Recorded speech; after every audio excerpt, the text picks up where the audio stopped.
Selamat pagi Sobat Ilmiah. Pada pagi hari ini kita akan belajar kembali tentang uji validitas dan reliabilitas. Pada video sebelumnya saya sudah menyampaikan tentang cara pengujian validitas dan reliabilitas dengan menggunakan program Microsoft Excel. Tetapi pada pagi hari ini kita akan belajar menggunakan program SPSS.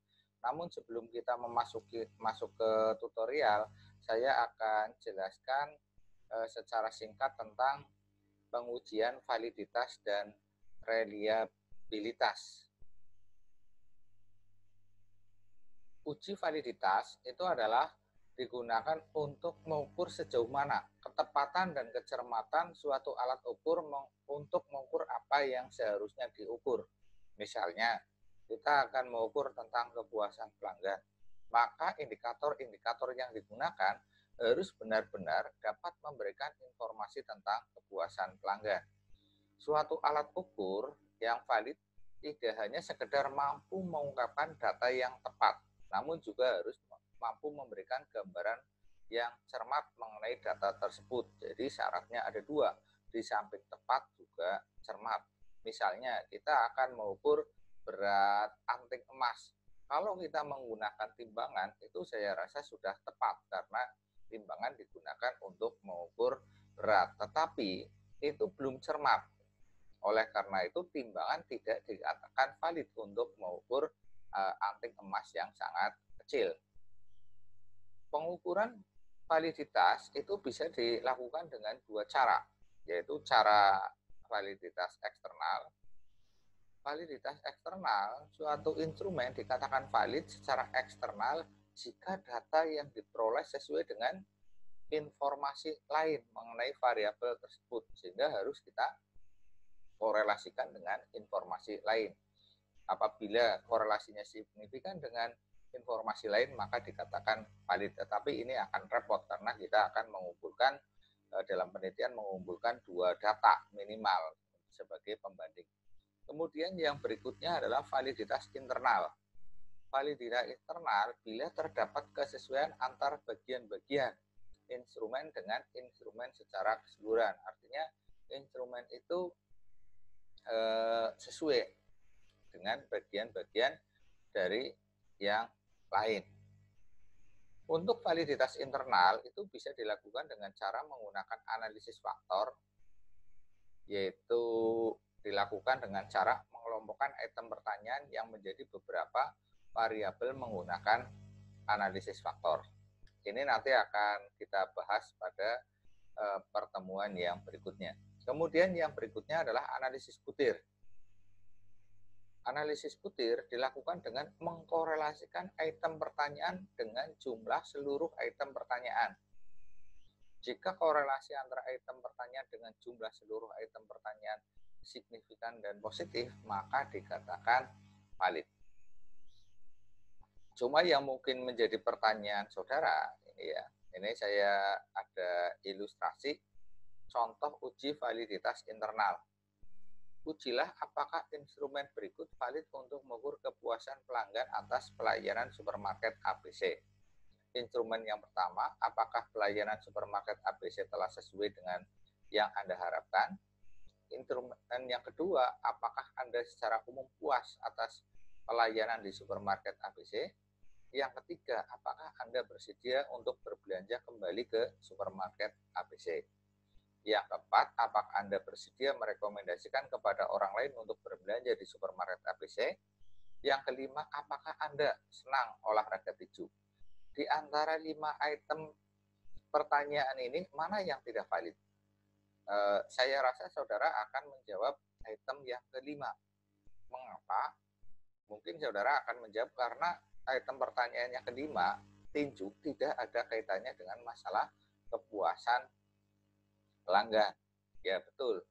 Cuma masalahnya adalah kita akan menguji dengan menggunakan SPSS. Kita akan menguji dengan menggunakan Excel.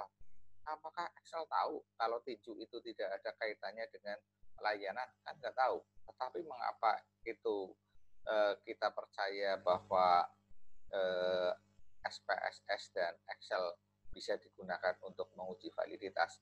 Ingat bahwa instrumen yang digunakan ini adalah instrumen atau variabelnya adalah variabel reflektif, sehingga harus ada intercorrelation antar indikator. Kita lihat apabila responden menjawab pertanyaan yang pertama itu 5, kita menggunakan skala Likert 1 sampai 5. 1 itu sangat tidak sesuai, 5 itu sangat sesuai, sementara responden tersebut itu menjawab 5, artinya sangat sesuai, maka pada pertanyaan yang kedua, kemungkinan besar dia akan menjawab 5, 4, atau setidaknya ya 3 lah. Yang ketiga, mereka juga akan menjawab bisa 4, 5. Kemudian yang keempat juga akan bersedia merekomendasikan orang lain atau sangat bersedia atau minimal netral. Tetapi kalau 5 bisa juga indikator pertama 1, 2, 3, 4 dia jawabannya 4, 5, 4, 5, tetapi dia sangat tidak suka tinju, jawabannya 1. Nah, tapi kan mungkin bisa juga dia puas dan juga suka tinju. Ya betul, tetapi apabila kuesioner ini disebarkan ke banyak responden, maka jawaban nomor 1, 2, 3 itu akan relatif stabil. 1, 2, 3, 4 dia akan relatif stabil. 4, 5, 4, 5. Tetapi yang jawaban nomor 5 dia akan sangat beragam. Yang lainnya 5, 5, 4, 5 dia jawab 1 atau sebaliknya. Sehingga kalau dikorelasikan, maka item pertanyaan yang kelima menjadi tidak signifikan. Begitu dasar pengujiannya. Kemudian yang berikutnya adalah uji reliabilitas. Uji reliabilitas pada dasarnya adalah sejauh mana hasil suatu pengukuran dapat dipercaya. Kapan hasil pengukuran itu dapat dipercaya? Hasil pengukuran yang dilakukan berulang menghasilkan hasil yang relatif sama, maka pengukuran tersebut dianggap memiliki reliabilitas yang baik. Artinya, misalnya saudara menanyakan sesuatu ke orang lain, tetapi jawabannya berbeda-beda, maka saudara akan menjadi tidak percaya. Nah, metode pengukuran reliabilitas juga ada 2, eksternal sama internal. Kalau eksternal menggunakan parallel form itu adalah kita membagikan pertanyaan yang intinya sama tetapi kalimatnya berbeda. Nanti kita korelasikan sama apa enggak. Kemudian menggunakan teknik kuda, yaitu dengan instrumen yang sama kita membagi 2 kali. Apakah hasil pengukuran yang pertama dengan hasil pengukuran yang kedua jawabannya relatif sama apa enggak? Kalau tidak, maka dikatakan tidak reliable. Tetapi dengan menggunakan reliabilitas eksternal ini sangat repot karena kita akan melakukan penelitian 2 kali. Kemudian yang berikutnya adalah reliabilitas internal. Uji reliabilitas internal diperoleh dengan menganalisis data dari 1 kali pengetesan saja. Jadi data yang kita peroleh itu kita analisis konsistensinya. Nah, yang sekarang akan kita pelajari adalah dengan menggunakan reliabilitas internal yang menggunakan alfa Cronbach. Di sini ada beberapa kriteria tingkat reliabilitas. Kalau di bawah 0,2 sangat rendah, 0,2 sampai dengan 0,39 rendah, 0,4 sampai 0,5 cukup, 0,6 sampai dengan 0,799 tinggi, di atas 0,8 itu sangat tinggi. Kita akan mencoba dengan menggunakan SPSS ini. Nah, kita akan menguji validitas. Ini adalah ada 5 item pertanyaan. Variabel X1 ada 5 item pertanyaan. Item pertanyaan X1, item pertanyaan X2, item pertanyaan X3, item pertanyaan X4, item pertanyaan X5. Karena suatu indikator dikatakan valid itu harus memiliki korelasi dengan totalnya, maka kita harus cari totalnya. Caranya bagaimana untuk mencari totalnya? Kita menggunakan ini, transform, compute variable, kita jumlah dulu ya. Saya nama variabelnya, target variabel saya kasih nama total X1. Di sini untuk pemberian nama variabel tidak boleh menggunakan spasi, tidak boleh menggunakan notasi matematika plus minus kali gitu ya. Kemudian kita jumlahkan item pertanyaan pertama ditambah item pertanyaan kedua ditambah item pertanyaan ketiga ditambah item pertanyaan keempat ditambah item pertanyaan kelima ya. Kemudian oke.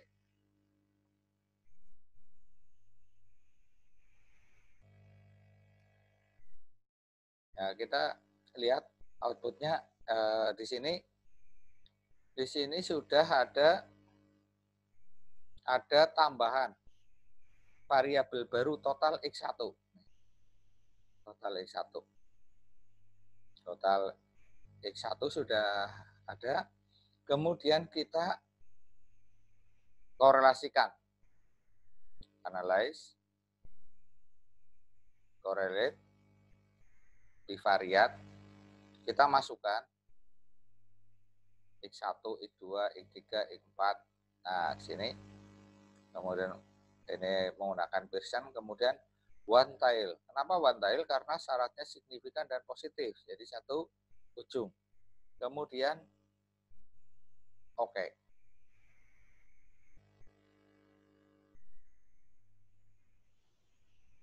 Nah, kita lihat outputnya. Kita lihat outputnya di sini. Untuk menguji apakah ini signifikan, apakah ini valid atau tidak, saudara lihat korelasi item terhadap totalnya, yang paling bawah atau yang paling samping nih. Kita bandingkan, kita lihat tingkat signifikansinya. Kita lihat tingkat signifikansinya di sini adalah untuk X1 item 1 tingkat signifikansinya 0,002. Itu berarti lebih kecil dari 0,05 signifikan. Ini juga lebih kecil dari 0,05 signifikan. Ini juga lebih kecil dari 0,05 signifikan. Ini lebih kecil dari 0,05 signifikan. Tetapi yang item pertanyaan yang kelima ini tidak signifikan karena lebih besar dari 0,05. Sehingga dari 5 item pertanyaan ini hanya 4 yang valid untuk mengukur. Item pertanyaan yang kelima dinyatakan tidak valid. Di samping saudara menggunakan tingkat signifikansi, saudara juga bisa menggunakan tabel R, yaitu membandingkan nilai persen correlation dengan tabel R dengan derajat bebas. Dengan derajat bebasnya adalah N-2, alfa N-2. Sehingga kalau saudara N-nya 30, maka yang saudara lihat 30 dikurangi 2, 28.